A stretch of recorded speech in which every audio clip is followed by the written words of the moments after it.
¿Cómo están? Hoy vamos a meditar sobre las enseñanzas que corresponden al día martes o martes santo.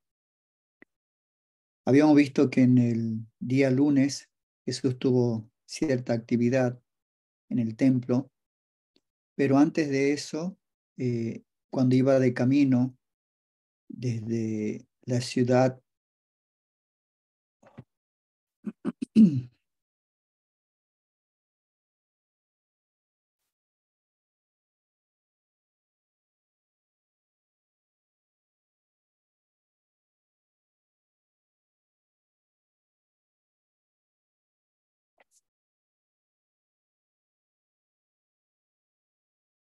¿cómo están? Hoy nos corresponde analizar las enseñanzas con respecto al día martes o martes santo. Con respecto al día lunes, habíamos visto algunas enseñanzas de Jesús, pero antes de eso, habíamos visto que en su camino de ingreso a Jerusalén, mientras iba de Betania, había tenido un encuentro con una higuera a la cual Jesús maldice. Y hoy vamos a ver la continuación de esa historia. Pero en el estudio bíblico y en esta meditación vamos a ver también nuevas enseñanzas de Jesús en el templo, ahí en Jerusalén, y el anuncio de su muerte inminente. Hay varios pasajes bíblicos relacionados, pero sin lugar a dudas, este es el día en el que hubo más actividad de Jesús en Jerusalén, y eso se hace notar a través de diversas enseñanzas y extensiones de los pasajes bíblicos en el Evangelio. En este día, martes, vamos a encontrar enseñanzas que muchas veces son enseñadas o predicadas en forma separada. Vamos a ver aquí la enseñanza de la higuera, el desafío de los líderes religiosos, la respuesta de Jesús por medio de varias parábolas, la enseñanza respecto del tributo al César, la ofrenda de la viuda pobre, el último sermón de Jesús, enseñanza sobre el fin de los tiempos, María que unge los pies de Jesús con perfume, y el pacto de Judas con los sacerdotes para traicionarlo. Son muchas enseñanzas y creo que corresponde poder dividirlas por lo menos en dos partes para que no sea tan extensa y podamos meditar más profundamente. Voy a comenzar con el Evangelio de Marcos, continuando con la enseñanza de ayer y la que corresponde al día martes. En el día lunes dice en Marcos capítulo 11, del verso 12 en adelante, dice: al día siguiente, cuando salieron de Betania, tuvo hambre, hablando de Jesús, y viendo de lejos la higuera que tenía hojas, fue a ver si tal vez hallaba en ella algo. Pero cuando llegó a ella, nada halló sino hojas, pues no era tiempo de higos. Entonces Jesús dijo a la higuera: nunca más nadie coma fruto de ti. Y lo oyeron los discípulos. Y después viene la historia que vimos de las enseñanzas en el templo. Pero llega el día martes y nos cuenta el relato bíblico a partir del verso 20 y dice: y pasando por la mañana, vieron que la higuera se había secado desde las raíces. Entonces Pedro, acordándose, le dijo: Maestro, mira, la higuera que maldijiste se ha secado. Esta es la enseñanza del día siguiente. En los versículos 20 y 21, Marcos narra que Jesús y sus discípulos pasan por el mismo árbol de higo que había maldecido el día anterior y ven que se ha secado, y dice que se secó desde la raíz. O sea, no se secaron las ramas o algunas hojas marchitas, sino que se secó desde la raíz. Este acto de Jesús puede entenderse como una muestra, primero y principal, de su poder divino, y también como una lección para los discípulos que va a tener que ver con la fe y la importancia de la oración. Ahora, uno se pregunta: ¿qué implicancia tiene que la higuera se ha secado desde la raíz? Se sabe que la higuera en la cultura judía simbolizaba un poco la prosperidad y la bendición de Dios sobre el pueblo de Israel. Por tanto, la higuera que Jesús maldijo y que se secó desde la raíz es un símbolo, en cierta manera, de desolación y maldición sobre aquellos que estaban destinados a producir fruto en su vida y no lo hicieron y se alejaron de Dios. Además, al secarse desde la raíz, se indica que el problema de la higuera no estaba en las hojas o en las ramas, sino en la raíz misma. De manera similar, Jesús está haciendo una crítica a los líderes religiosos de su tiempo, quienes aparentaban ser piadosos y estar conectados con Dios, pero en realidad tenían un problema de corazón, en lo profundo de ella, en lo que respecta a su relación con Dios. Estaba inquistado el problema ahí. Ahora, cuando uno encuentra esta historia, si uno se remonta a pasajes anteriores, uno encuentra en Lucas capítulo 13 una enseñanza sobre una parábola de una higuera, y se llama la parábola de la higuera estéril. Y es una enseñanza que también habla de la importancia de dar fruto como evidencia de nuestra verdadera fe. En esta parábola había un hombre que tenía una higuera plantada en su viñedo, en medio del viñedo, y no había dado fruto durante 3 años. Entonces viene el dueño y le dice al viñador que la corte, ya que era inútil y estaba usando un suelo que se podría usar para las viñas. Pero el viñador le suplica al dueño de la viña que le diera un año más para cuidarla, abonarla, regarla, con la esperanza de que diera fruto en el futuro. Cuando uno toma esta higuera, representa en cierta forma a las personas que como creyentes deben dar frutos espirituales en su vida. El dueño de la viña representa a Dios, quien espera que sus hijos den frutos. Y el viñador representa a Jesús, quien intercede por nosotros y nos da nuevas oportunidades para que pudiésemos dar esos frutos. Hay algunos estudiosos y comentaristas que han interpretado como una metáfora esta parábola sobre el ministerio de Jesús y la respuesta de Israel a su llamado. Vemos que esta higuera durante 3 años no produjo fruto y en cierta manera se relaciona con esos 3 años de ministerio público de Jesús. Y ante la falta de fruto, en cierta manera por parte de los judíos, se decide directamente cortar esa higuera en respuesta al rechazo de las enseñanzas y mensajes de Jesús por parte del pueblo judío. Pero la parábola también muestra la paciencia y la misericordia de Dios hacia nosotros. Incluso cuando no hemos dado fruto en nuestra vida espiritual, Dios nos da tiempo, oportunidades para arrepentirnos y cambiar nuestro camino, para que podamos dar fruto espiritual en nuestras vidas y glorificar su nombre. Muchas veces tenemos una realidad en nuestra vida. Somos creyentes, vamos a la iglesia, colaboramos en algún ministerio, pero nuestra vida no tiene fruto. No compartimos el evangelio con nadie, no evangelizamos ni tampoco discipulamos a nadie. Y si el Señor nos preguntara dónde está nuestro fruto, no lo tendríamos. Al contrario, nos encanta alimentarnos a nosotros mismos, pero no somos de producir fruto. Y esta enseñanza tiene que ver con eso, con producir fruto en nuestras vidas, pero también tener una conexión verdadera con Dios y no solo apariencias superficiales a jugar a ser cristianos los días domingos. También nos llama a examinar nuestra vida y asegurarnos de que estamos llevando frutos espirituales.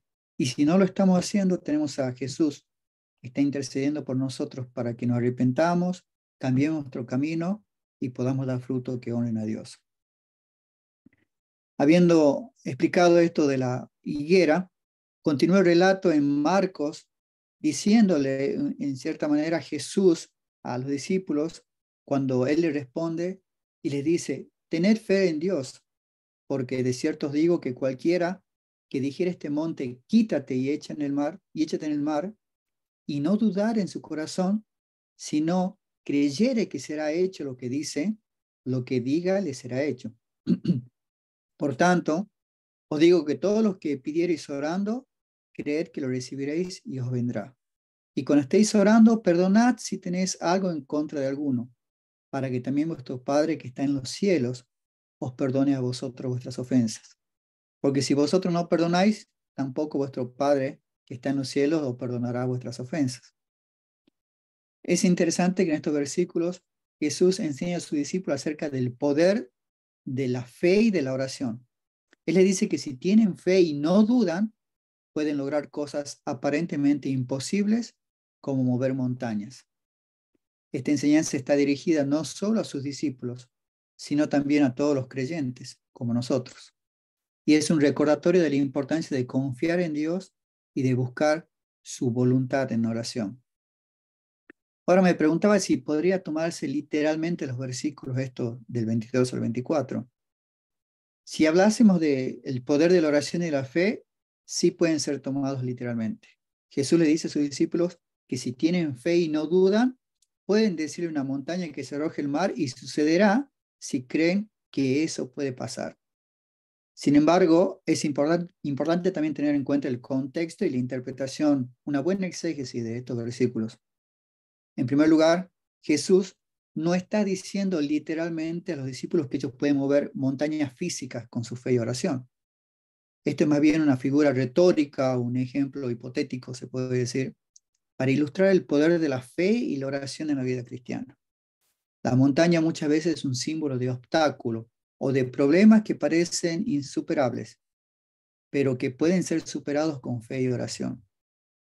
Y en segundo lugar, es importante entender que la fe y la oración no son fórmulas mágicas para obtener cualquier cosa que uno desee. La fe y la oración deben ser guiadas por la voluntad de Dios, alineadas con sus planes y correlacionados con sus propósitos. La fe y la oración no son una forma de controlar a Dios o hacer que Él haga lo que nosotros queramos, sino una forma de confiar en su sabiduría y en su poder para ayudarnos en nuestras necesidades y en las situaciones en las que nos encontremos. Y también Jesús recalca la importancia del perdonar. Jesús enseña que el perdón tiene un gran significado al momento de orar. Él dice, cuando estén orando deben perdonar a aquellos que los han ofendido. Y no es la primera vez que enseña eso. Muchas veces en los textos nos dicen que antes de ir y orar y estar en comunión con Dios debemos perdonar para que también nosotros podamos recibir el perdón de Dios. Y la idea central es que el perdón es un elemento crucial en la vida cristiana y en la relación que nosotros tenemos con Dios. Si queremos que Dios nos perdone, debemos estar dispuestos a perdonar a los demás. Esto significa que no debemos guardar rencor, resentimiento, ni enojo a aquellos que nos han lastimado, sino que debemos liberarlos a ellos y liberarnos nosotros y dejar que Dios se encargue de juzgar según corresponda. Estas son las enseñanzas principales de este evento de camino a Jerusalén. Ahora Jesús se mueve y llega a Jerusalén y llega al templo. Y dice a partir del verso 27, volvieron entonces a Jerusalén y andando él por el templo, vinieron a él los principales sacerdotes, los escribas y los ancianos. Y le dijeron, ¿con qué autoridad haces estas cosas? ¿Y quién te dio autoridad para hacerlas? Jesús respondiendo le dijo, yo también haré una pregunta. Respondedme, y os diré con qué autoridad hago estas cosas. El bautismo de Juan, ¿era del cielo o de los hombres? Respondedme. Entonces ellos discutían entre sí diciendo, si decimos del cielo, dirá, ¿por qué pues no le creíste? Y si decimos de los hombres, bueno, temían al pueblo, pues todo veían y lo tenían a Juan como un profeta verdadero. Así que, respondiendo, le dijeron a Jesús, no sabemos. Entonces Jesús les dijo, tampoco yo os digo con qué autoridad hago estas cosas. Este es el primero de los choques que se dan en este diálogo que va a tener Jesús en el templo con muchos líderes religiosos, en una jornada, como dijimos antes, bien larga. Esta enseñanza que se da dentro del templo, se puede ver que los religiosos desafían a Jesús y le preguntan sobre su autoridad para enseñar ahí en el templo y para hacer milagros como lo había hecho el día anterior. Y Jesús responde esa pregunta con otra pregunta acerca del bautismo de Juan. Los que lo dejan sin respuesta y sin poder acusar a Jesús de blasfemia, como ellos intentaban. La pregunta de Jesús era una forma de poner en evidencia la hipocresía de los religiosos, ya que ellos habían rechazado el bautismo de Juan, pero la gente común lo había aceptado. El bautismo de Juan simbolizaba el arrepentimiento y la preparación para la venida del Mesías. Y los líderes religiosos rechazaron ese mensaje, ya que estaban en desacuerdo con el pueblo. Con la pregunta acerca del bautismo de Juan se pone en evidencia la hipocresía de los religiosos, pero también confirma la autoridad divina de Jesús. Y este enfrentamiento revela la hostilidad de esos líderes hacia Jesús y la preocupación que ellos tenían por mantener su propia autoridad y poder sobre la sociedad. Hasta acá el relato de Marcos, y ahora lo asociamos en correlación con los relatos que nos dice Mateo en el capítulo 21, en el capítulo 22, y va hasta el capítulo 24. Aquí hay un nuevo choque y hay por parte de Jesús una enseñanza que se va a dar por medio de parábolas. Y acá dice Jesús, pero ¿qué os parece? Un hombre tenía 2 hijos y acercándose al primero le dijo, hijo, ve hoy a trabajar en mi viña. Respondiendo él dijo, no quiero, pero después, arrepentido, fue. Y acercándose el otro le dijo de la misma manera y respondiendo él dijo, sí, señor, voy, pero no fue. ¿Cuál de los dos hizo la voluntad de su padre? Ellos dijeron, el primero. Y Jesús le dijo, de cierto os digo que los publicanos y las prostitutas va delante de vosotros al reino de Dios. Porque vino a vosotros Juan en camino de justicia y no le creíste, pero los publicanos y las prostitutas le creyeron.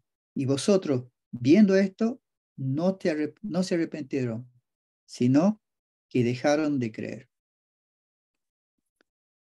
Es interesante el diálogo que tiene Jesús con estos líderes, pero podemos ver que en la parábola de los 2 hijos, como se llama esta, es una respuesta de Jesús a los líderes religiosos que seguían cuestionando su autoridad.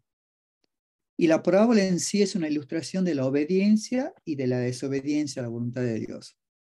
En esta parábola el padre le pide a uno de sus hijos que vaya a trabajar en su viñedo. El primero se niega, pero luego se arrepiente y va. El segundo dice que sí va a ir a trabajar, pero no lo hace. Y Jesús le pregunta cuál de los 2 hijos hizo la voluntad del padre. Y ellos respondieron que el primero. Ahora, la parábola enseña que el arrepentimiento y la obediencia son más importantes que las palabras. El primer hijo, aunque inicialmente desobedeció, se arrepintió y decidió obedecer al padre. En contraste, el segundo hijo dijo que obedecería, pero no cumplió con sus promesas. Entonces, esta parábola es una crítica al liderazgo religioso de la época, que a pesar de su apariencia de piedad y que cumplían con la voluntad de Dios, no lo hacían. Y Jesús les dice que los cobradores de impuestos y las prostitutas, aquellos desplazados, odiados y que nadie quería estar con ellos, a pesar de ser los pecadores de la sociedad, estaban más cerca de Dios que ellos mismos, porque se arrepintieron y decidieron obedecer. Y también le refiere una segunda parábola, y le dice así, oíd otra parábola. Hubo un hombre, padre de familia, el cual plantó una viña, la cercó de vallado, cavó en ella un lagar, edificó una torre y le arrendó unos labradores y se fue lejos. Y cuando se acercó el tiempo de los frutos, envió su siervo a los labradores para que recibiesen sus frutos. Mas los labradores, tomando a los siervos, a unos golpearon, a otros mataron y a otros apedrearon. Envió de nuevo otros siervos más que los primeros e hicieron con ellos de la misma manera. Y finalmente, el hombre decidió enviar a su hijo y dijo, tendrán respeto a mi hijo. Mas los labradores, cuando vieron al hijo, dijeron entre sí, este es el heredero, venid, matémosle y apoderémonos de su heredad.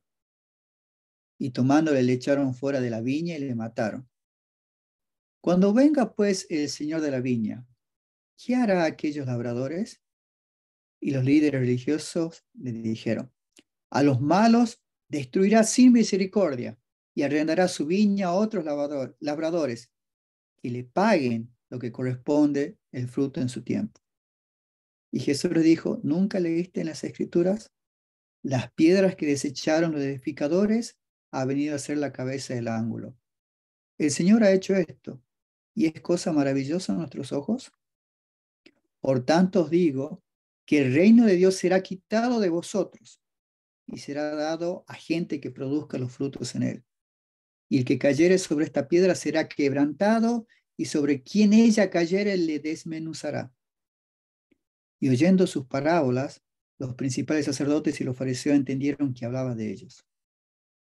Pero al buscar cómo echarle mano, temían al pueblo, porque éste le tenía por profeta.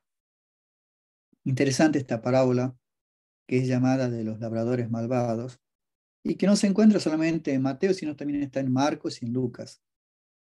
Esta parábola, en cierta manera, habla de un dueño en las tierras, un terrateniente que planteó la viña y la arrendó, y quienes deberían cuidarla y producir fruto, cuando el terrateniente envía a sus siervos para recogerlos, no lo hacen y golpean y matan a los enviados. El terrateniente envía más siervos, pero los labradores lo trataron de la misma manera, hasta que finalmente envía a su propio hijo pensando que lo respetarían. Pero los labradores lo mataron también. Y es indudable que cuando uno lo lee, entiende que la parábola representa a Dios como el dueño de la viña. Los labradores malvados son aquellos líderes religiosos de ese tiempo. Y los siervos son los profetas que envió Dios en forma reiterada durante mucho tiempo, hasta que envió a su Hijo, a Jesús. Y acá nos está diciendo que no solamente ellos lo van a rechazar, sino que también Jesús está anunciando que va a morir. Y la parábola describe esa infidelidad de los religiosos y su rechazo a los profetas, a Jesús y de última a Dios. Jesús está denunciando que ese sistema está corrupto y está advirtiendo las consecuencias de esa infidelidad y rechazo hacia su persona, no solo a los profetas de antes. También esta parábola tiene una aplicación práctica, creo, para nuestras vidas. Jesús nos vuelve a enseñar en esta parábola que debemos dar frutos dignos de arrepentimiento y producir las obras que Dios espera de nosotros. Nos recuerda que debemos ser fieles en nuestra relación con Dios y no rechazar a aquellos que le envía a nosotros para guiarnos y para enseñarnos. En resumen, esta parábola de los labradores malvados nos enseña acerca de la importancia de la fidelidad y de la obediencia a Dios y a sus palabras. Y vuelve Jesús ahora, después de enseñarles a dar una tercera parábola. Y le dice así: el reino de los cielos es semejante a un rey que hizo una fiesta de bodas a su hijo, y envió a su siervo a llamar a los convidados a la boda, mas estos no quisieron venir. Volvió a enviar a otros siervos diciendo: decid a los convidados, he aquí he preparado mi comida, mis toros y animales engordados han sido muertos, y todo está dispuesto, venid a las bodas. Mas ellos, sin hacer caso, se fueron, uno a su labranza, otro a sus negocios, y otros tomando a los siervos lo afrentaron y los mataron. Al oírlo el rey se enojó y enviando sus ejércitos destruyó a aquellos homicidas y quemó su ciudad. Entonces dijo su siervo: las bodas están preparadas, mas los que fueron convidados no eran dignos. Id pues a la salida de los caminos y llamad a las bodas a cuanto halléis ahí. Vayan a la salida de los caminos y llamad a todos aquellos que quieran venir. Y salieron los siervos por los caminos y juntaron a todos los que hallaron, malos, buenos, y todos fueron a las bodas. Y entró el rey y empezó a ver a los convidados y vio allí un hombre que no estaba vestido para la ocasión. Y le dijo: amigo, ¿cómo entraste aquí sin estar vestido para la boda? Mas él enmudeció. Entonces el rey dijo a los que servían: atarle de pies y manos y echarle en las tinieblas de afuera. Allí será el lloro y el crujir de dientes, porque muchos son los llamados y pocos los escogidos. Interesante en esta parábola que en cierta forma nos habla del tiempo de ese liderazgo religioso corrupto, pero asimismo se proyecta a futuro. Esta parábola, conocida como la del banquete de bodas, cuenta la historia de ese rey que preparó un banquete e invitó a muchos huéspedes. Pero los sirvientes, cuando nos fueron a buscar, cada uno de ellos recibía la negativa y el rechazo a esa invitación. Incluso maltrataron a algunos y mataron a otros. El rey entonces invita a todo aquel que encuentra en las calles para que venga. Y en la historia el rey representa a Dios, el Hijo es Jesús, y los invitados originales es el pueblo judío o los líderes religiosos de la época que rechazan a Jesús y su mensaje. Los sirvientes que fueron maltratados representan a los profetas, que habían sido enviados por Dios para llamar al pueblo a la fe, pero habían sido rechazados y perseguidos. Lo mismo que quizás en la parábola anterior, hace ver y denota el rechazo que el pueblo de Israel tenía para los enviados. Ahora, en la segunda parte de la parábola se centra en un hombre que fue invitado al banquete, pero que no tenía la vestimenta adecuada. Y se nota que el rey se enoja con él y lo echa fuera del banquete. Esta parte de la parábola ha sido objeto de muchas interpretaciones, pero hay consenso entre los eruditos en que el invitado sin el traje de bodas se interpreta como un símbolo de aquellos que aceptan la invitación de seguir a Cristo, pero no están dispuestos a hacer el esfuerzo necesario para vivir sus vidas según sus enseñanzas. La imagen del traje de bodas representa la justicia de Cristo que se nos da por la fe y la obediencia, y sin la cual no podemos entrar en el reino de los cielos. Y cuando esto suceda, el invitado es arrojado fuera de la fiesta, esperando el juicio final y la separación de aquellos que han aceptado el regalo de la salvación y han decidido vivir acorde a Jesucristo, y los otros que pretendían ser creyentes y no lo son, o que le llamaban Señor, Señor, y nunca fueron de él.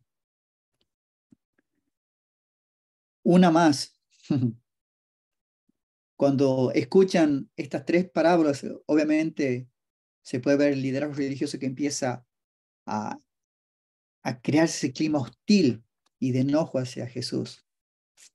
Y vemos en el texto, a partir del versículo 15, que dice, entonces se fueron los fariseos y consultaron cómo sorprenderle en alguna palabra. Y le enviaron los discípulos de ellos con los herodianos, diciendo, Maestro, sabemos que eres amante de la verdad y que enseñas con verdad el camino de Dios, y que no te cuidas de nadie, porque no miras la apariencia de los hombres. Dinos, pues, ¿qué te parece? ¿Es lícito dar tributo a César o no? Pero Jesús, conociendo la malicia de ellas, le dijo, ¿por qué me tentáis, hipócritas? Mostradme la moneda del tributo. Y ellos le presentaron un denario. Entonces les dijo, ¿de quién es esta imagen? Y la inscripción. Le dijeron de César. Y le dijo, dad pues a César lo que es de César, y a Dios lo que es de Dios. Oyendo esto se maravillaron y dejándole se fueron. Este episodio en que los fariseos, con la intención de atrapar a Jesús, le preguntan si es lícito pagar tributo al César romano, podemos ver que es delicada, porque si Jesús respondía que sí, perdería credibilidad del pueblo judío, que odiaba a los romanos, que eran sus opresores. Y si respondían que no, los fariseos podrían acusarlo de rebelión y de traición contra el imperio romano. Por eso los herodianos estaban ahí. Pero Jesús, con su sabiduría, quizás actuando astutamente, piden que le muestre la moneda con la que se paga el tributo. Y al ver que tiene la imagen, la inscripción de César que está en una de sus caras, responde, dad a César lo que es de César. Y ahí podría concluir la enseñanza, pero él dice, o agrega, pero también a Dios lo que es de Dios. Lo que indica que el pago del tributo no significa que se deba renunciar a las obligaciones hacia Dios. Y esta frase para nosotros tiene o nos sugiere, en cierta forma, que el mundo secular en el cual estamos y el mundo religioso no son mutuamente excluyentes unos a otros y que se puede cumplir con ambas obligaciones, tanto para el Estado como para Dios. Y con la respuesta que Jesús da, evita cualquier tipo de acusación de traición al imperio, al tiempo que dejen claro que el deber de los judíos es rendirle culto y obediencia a Dios. Y la enseñanza detrás de esta respuesta es como nosotros, ciudadanos de un país, debemos cumplir con nuestras obligaciones civiles, con todas ellas, pagar los impuestos, obedecer las leyes, pero siempre recordando que nuestra lealtad final es hacia Dios y que nuestra vida y nuestros bienes le pertenecen a Él porque nosotros somos sus administradores. Además, esta respuesta también muestra que Jesús no se opone directamente al régimen político de la época, sino que su mensaje es más profundo y trascendental y tiene verdades que van más allá de lo que tiene que ver con lo político o con la administración de ese tiempo. Hasta acá esta primera parte. Luego veremos el resto de la enseñanza del día martes.